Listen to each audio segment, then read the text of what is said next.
Bonjour à tous les frères et sœurs en Christ dans le monde entier, que ce soit aux États-Unis, en Europe, en France, que ce soit en Afrique, que ce soit dans les îles du monde entier, quel que soit l'endroit où vous trouvez dans le monde entier. Le thème que nous allons apporter, c'est connaître Dieu. Et selon les Écritures bibliques, Jésus-Christ est Dieu. Nous allons voir cela.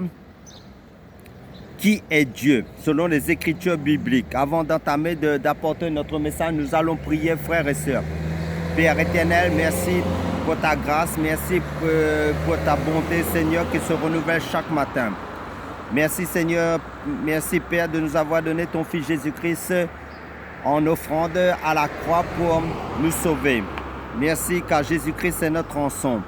Conduis-nous par ton Saint-Esprit dans le message de ta parole pour te faire connaître par ton Saint-Esprit dans le nom puissant du Seigneur Jésus-Christ. Amen.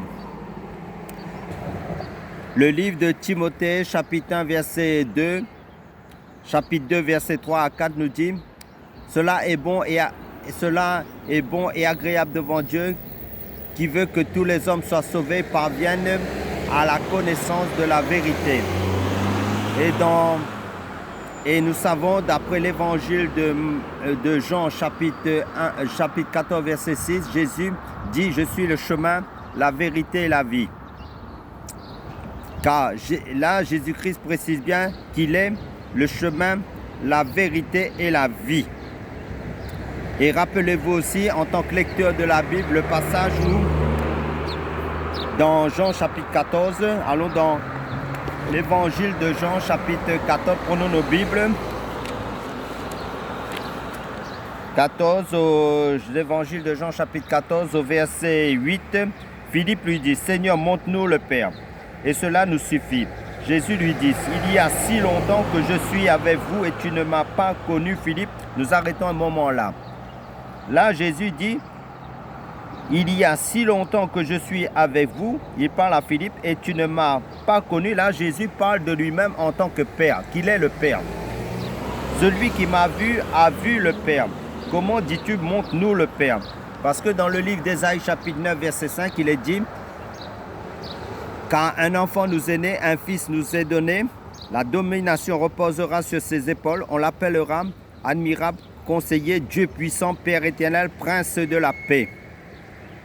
Donc, dans Ésaïe, bien longtemps avant, avait prophétisé que les divers aspects de Jésus-Christ, que Jésus-Christ est à la fois le Fils de Dieu, qu'il était enfant aussi, on l'appellera admirable, conseiller, Dieu puissant, Père éternel et prince de la paix. Là, nous voyons encore que il nous est dit par le prophète Ésaïe, en fin de compte, que Jésus a plusieurs aspects. Parce que dans l'Ancienne Alliance, Jésus-Christ, en fin de compte, n'était pas révélé. Nous savons que Jésus-Christ, en fin de compte, est révélé dans le temps de la grâce. Amen. Parce que dans 1 Jean chapitre 5, verset 20, verset 21, il est dit, nous savons aussi que le Fils de Dieu est venu et qu'il nous a donné l'intelligence pour connaître le véritable. Et nous sommes dans le véritable, en son Fils Jésus-Christ, c'est lui le Dieu véritable et la vie éternelle. Amen. Donc, ce qu'il faut comprendre, c'est qu'en fin de compte, dans ce passage, il nous est dit que Jésus-Christ est bien Dieu. Donc, dans le livre de 1 Timothée, chapitre 3, verset 16, si nous allons dans ce passage d'évangile, et 1 Timothée, chapitre 3, verset 16. Dans 1 Timothée chapitre 3 verset 16, il nous est dit « Et sans contredire, le mystère de la piété est grand. Dieu a été manifesté en chair, justifié par l'Esprit, vu des anges, prêché aux nations, cru dans le monde et élevé dans la gloire. » Là, nous voyons que Dieu d'état d'esprit s'est fait chair. Et nous savons que c'est Jésus-Christ. En fin de compte, nous prêchons Jésus-Christ parce que le message de Dieu est centralisé sur Jésus-Christ. Parce que dans 2 Corinthiens chapitre 4 verset 5, il nous est dit, nous ne nous prêchons pas nous-mêmes, c'est Jésus-Christ le Seigneur que nous prêchons, nous nous disons vos serviteurs. Amen. Parce qu'en fin de compte, en prêchant Jésus-Christ, nous prêchons la connaissance de Dieu dans ses plusieurs aspects, parce que Jésus-Christ est à la fois le Père éternel, il est le pain de vie, il est le bon berger, il est notre nourriture spirituelle, il est le pain de vie, il est la parole de Dieu d'après l'Apocalypse chapitre 19 verset 13. Donc Jésus-Christ est le Seigneur des seigneurs, le roi des rois. Donc Dieu a plusieurs aspects. Il est souverain dans sa décision car c'est le Dieu des miracles aussi. Donc là nous voyons le côté Jésus Père. Donc c'est pour ça que le Seigneur nous dit dans le livre de Galates chapitre 4, si nous allons dans ce passage, Galates chapitre 4,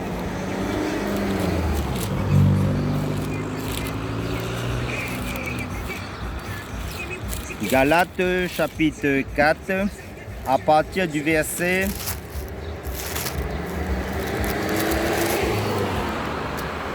4. Mais lorsque les temps ont été accomplis, Dieu a envoyé son Fils né d'une femme, né sous la loi, afin qu'il rachetât ceux qui étaient sous la loi, afin que nous recevions l'adoption. Et parce que vous êtes fils, Dieu a envoyé dans nos cœurs l'esprit de son Fils, lequel crie « Abba, Père ». Donc là, nous voyons le côté de Jésus en tant que fils, qui crie, en tant que serviteur, quand il était sur cette terre, en fin de compte, il nous montrait le modèle par excellence que nous devons suivre en tant que fils de Dieu. Donc là, le côté Dieu, c'est en fin de compte, nous a montré le modèle qui est lui-même qu'il voulait, en fin de compte. Que nous soyons comme ce modèle-là, mais à travers lui-même, qui est en devenant, en prenant, dans le côté de fils. Donc, il s'est fait fils pour lui-même, en fin de compte, pour nous montrer le modèle à suivre. Parce qu'il n'y avait pas d'autre modèle parfait qu'on pouvait prendre l'exemple, à part que Dieu lui-même, en tant que fils. C'est pour ça qu'il nous dit que nous sommes fils de Dieu en Christ, par l'Esprit de Christ, en tant que fils, mais dont l'Esprit l'a mis en nous, qui crie Abba, Père. C'est notre Père en fin de compte, que nous devons suivre le modèle du Père en tant que fils. Amen, alléluia. Donc, pour continuer encore notre message dans la connaissance du Père, là nous avons vu le côté fils, que Dieu voulait que les hommes soient comme parce que dit tout disciple accompli sera comme son maître. Et le disciple n'est pas plus grand que le maître. Donc Jésus est notre maître. Donc il n'y a qu'un seul Dieu que nous devons adorer, que c'est Christ. Parce que dans l'Apocalypse, si vous lisez l'Apocalypse, il est l'agneau aussi de Dieu assis au milieu du trône. Donc il n'y a pas deux ou trois dieux dans le ciel, il y a un seul Dieu qui est Jésus-Christ. Donc qui est l'agneau qui est assis au milieu du trône. Amen. Alléluia, ça le côté agneau, ça veut dire l'agneau qui a été immolé, le sacrifice parfait. Donc, notre Dieu qui est Père à la fois, qui est Fils, qui est l'agneau de Dieu, qui est le bon berger, qui est le Seigneur des seigneurs, qui est le pain de vie, qui est la source d'eau vive, qui est la parole de Dieu. Donc, il a plusieurs facettes. Donc, comme là, nous sommes en train de parler du Père, le thème concernant connaître Dieu, connaître le Père, ça veut dire qu'il est le Créateur. Parce que la parole est créatrice et c'est Dieu lui-même. Amen. Parce que Jésus, c'est le côté aussi Seigneur, l'Esprit. Il est Esprit. Et notre Père, il veut des adorateurs qui l'adorent en esprit, en vérité. C'est pour ça qu'il a mis son Esprit en nous, pour l'adorer en esprit et en vérité. Parce que l'Esprit de Dieu nous conduit dans toute la vérité. Ça veut dire dans la lumière de Christ, qui est la parole de Dieu, qui est Dieu lui-même.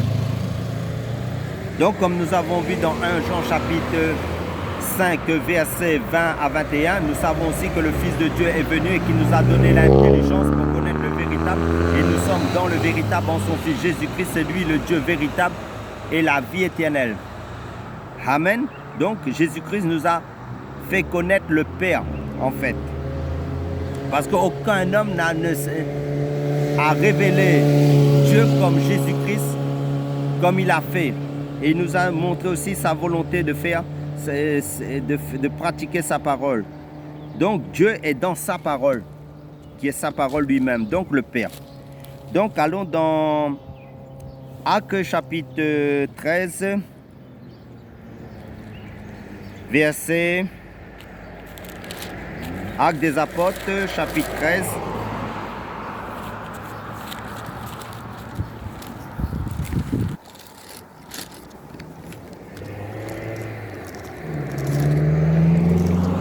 Actes des Apôtres, chapitre 13.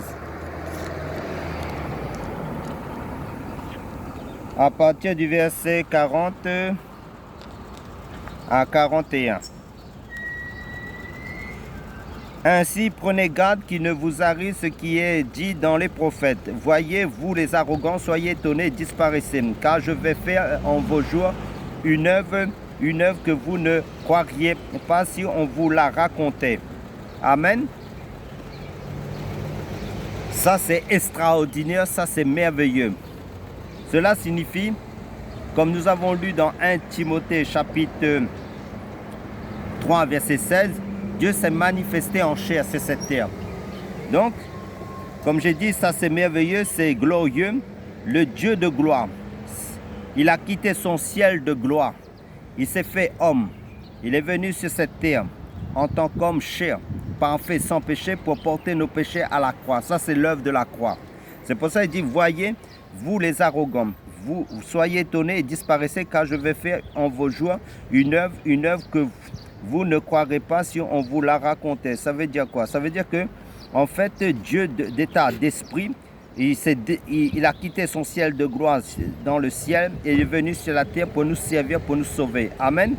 Alléluia. Donc, c'est pour ça aussi, je vais prendre aussi le passage de l'évangile. Je vais plutôt, vous allez lire chez vous, je vais plutôt parler de Jean chapitre 8, verset 58. Jésus dit, avant Abraham fut, je suis. Ça veut dire quoi? Ça veut dire que dans les livres d'Exode chapitre 3, quand Dieu s'est révélé à Moïse, Exode chapitre 3, verset 14, nous allons prendre ce passage, verset 14.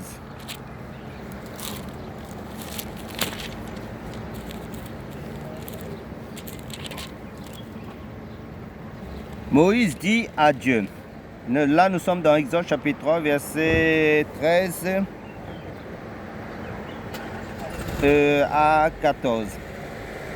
Moïse dit à Dieu, j'irai donc vers les enfants d'Israël et je leur dirai, le Dieu de vos pères m'envoie vers vous, mais s'il me demande quel est son nom, que leur répondrai-je? Dieu dit à Moïse, je suis celui qui suis. Et il ajouta, c'est ainsi que tu répondras aux enfants d'Israël, celui qui s'appelle je suis m'a envoyé vers vous. Amen, alléluia. Là, ça confirme bien ce que Jésus disait dans l'évangile de Jean chapitre 8, verset 58. Avant qu'Abraham fût, je suis. Donc cela nous décrit bien que Jésus est Dieu. Jésus s'est révélé en tant que Dieu. En fin de compte, et nous a montré que avant qu'il vienne, en Israël, il était déjà Dieu avant. Ça veut dire quoi? Il est Dieu de toute éternité. Parce qu'il est le même hier, aujourd'hui et éternellement, d'après le livre d'Hébreux chapitre 13 verset 8, il dit Jésus-Christ est le même hier, aujourd'hui, éternellement. Notre Dieu ne change pas. C'est notre Seigneur Jésus-Christ. Et le livre d'Apocalypse, en fin de compte, c'est le livre de la révélation. Et le livre de Jean nous parle de la divinité de... L'évangile de Jean nous parle de la divinité de Jésus-Christ. Et le livre de l'Apocalypse aussi nous décrit la divinité de Jésus-Christ. Jésus-Christ c'est la fois homme et Jésus-Christ est 100% homme et 100% homme sans péché qui a marché sur cette terre et 100% Dieu. Il n'y a pas d'autre Dieu que Jésus-Christ. Amen. Alléluia. Pour conclure notre message, nous allons prier. Père, merci de nous avoir révélé ton Fils Jésus-Christ en tant que Fils de l'homme, 100% homme et 100% Dieu. Car il est la foi le Père. Merci Seigneur Jésus-Christ de nous avoir révélé le Père. Aucun homme ne l'a fait comme toi tu l'as fait, qui est toi-même Seigneur Jésus. Car personne n'est monté au ciel si ce n'est celui qui est descendu du ciel, qui est toi-même Seigneur Jésus. Tu es le Père, tu as plusieurs aspects. Et tu as donné l'Église le mandat, ceux qui sont nés de nouveau, ceux que tu as appelés, ceux qui sont inscrits dans ton livre Seigneur, de vie, Seigneur, pour te révéler, Seigneur, car l'Église a le mandat de révéler le Dieu Tout-Puissant, le Dieu infiniment infini, qui a plusieurs aspects. Il est le pain de vie, il est la source d'eau vive, il est le roi des rois, le Seigneur des seigneurs, il est l'agneau de Dieu qui ôte le péché du monde, il est le Père céleste, il est le Dieu tout-puissant, il est l'admirable, il est le conseiller, il est à la fois enfant, et il a marché sur cette terre en tant qu'homme, il est à la fois fils de l'homme. Rien n'est impossible à notre Dieu, tout lui est possible, et c'est notre Seigneur Jésus-Christ. Amen. Soyez tous bénis à travers ce message, oh mon Dieu, mes frères et mes sœurs, en Jésus-Christ. Amen.